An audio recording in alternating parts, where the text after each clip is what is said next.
Hello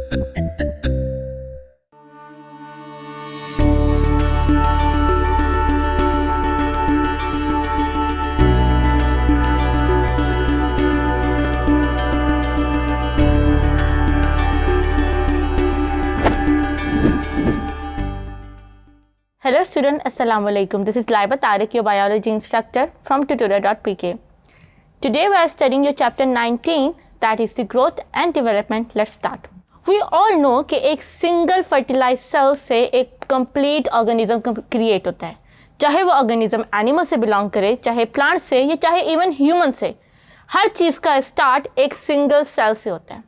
जब हम plants की बात करते हैं तो हम plants के अंदर development को 4 phases में डिवाइड करते हैं: cell division, cell elongation, maturation and differentiation. तो जब प्लांट्स होते हैं उनको आपने अक्सर देखा होगा कि आज से 200 साल बाद भी अब हमारे पास समटाइम 1000 साल पुराने दरख्त भी होते हैं.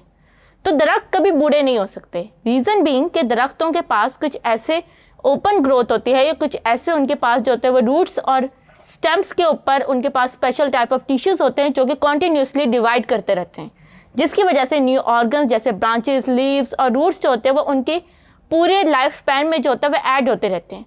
सो दैट्स वाई इस पैटर्न को हम लोग कॉन्टीन्यूस ग्रोथ पे कहते हैं और ओपन ग्रोथ पे. तो इस तरह से प्लांट्स जो है वो अपनी डिवीजन को कंटिन्यू रखते हैं और वो 200 साल बाद भी जो है ज़िंदा रहने की और उसी तरह यंग और हेल्दी रहने की कैपेबिलिटी रखते हैं.